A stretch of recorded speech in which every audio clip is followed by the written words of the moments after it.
Happy Friday, folks, and welcome back to The Final Cut, your daily pulse in horror. I'm your host, Travis, and today's show takes you inside a haunted metaverse, back to childhood trauma, and gives you a creepy first look at a cult horror set to premiere soon. Let's get into it. All right, first up, Blumhouse just unlocked a new level of horror, virtual reality.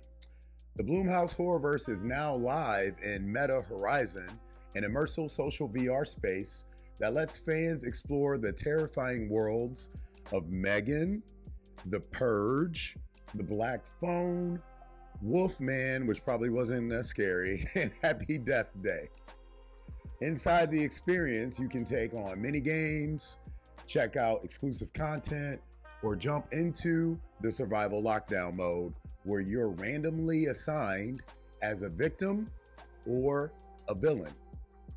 Villains include icons like Megan, Babyface Killer, and Lady Liberty from the Purge franchise. And your goal? Eliminate or escape. Meta's Sarah Malkin says it best. This is where you don't just experience horror, you exist inside of it. Blumhouse's Karen Barang adds that this is their most immersive experience yet. Built by Arvor and Monks, the Horrorverse is available now through Meta Horizon and on mobile. So, here's my question to you. Would you rather survive a lockdown or become the monster? Let us know what you think of this story in the comments below. All right, what's good, Reddit horror fam? Next up, Redditors are reliving their horror origin stories. In a viral thread, one user asked, what movie traumatized you badly as a kid that you're still afraid of it today? And the answers are a chilling walk down memory lane. The Ring, not the whole movie, just the cursed video. Event Horizon, specifically Sam Neill with his eyes gouged out. It with Tim Curry, no one even needed to watch the whole thing.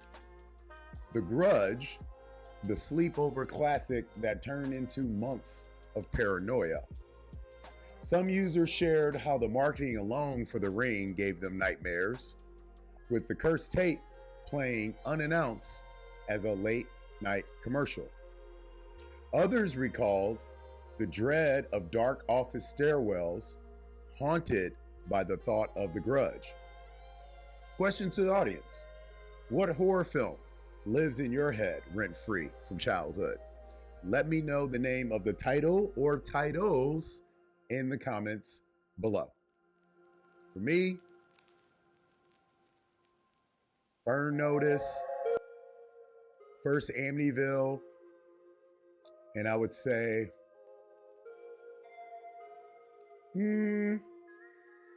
probably the ending or the real intense scene in Day of the Dead, the original Day of the Dead. Those would be mine.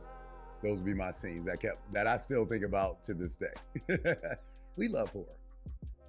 Lastly, we got an exclusive first at a new cult horror movie premiering next month.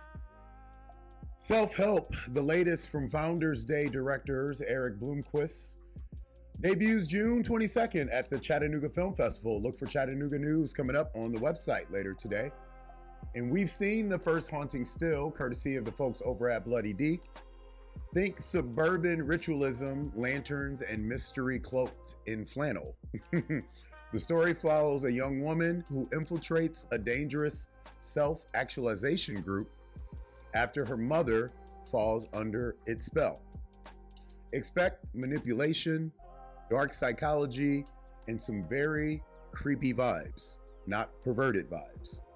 The film stars Jake Weber, Landry Bender, and Madison Lentz, with Bloomquist co-writing and producing alongside longtime collaborator, homie of the podcast. Big shout out to Eric and his brother, Carson Bloomquist. We've been covering their movies since day one.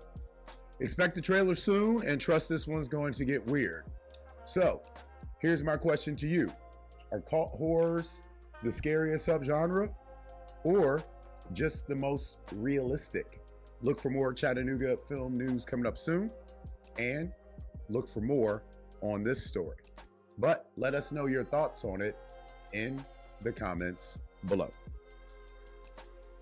Today's take, from VR nightmares to childhood trauma and cult infiltration, today's horror is as immersive and personal as ever. Whether it's online or on screen, these stories stick, and some of them never leave. Like I said,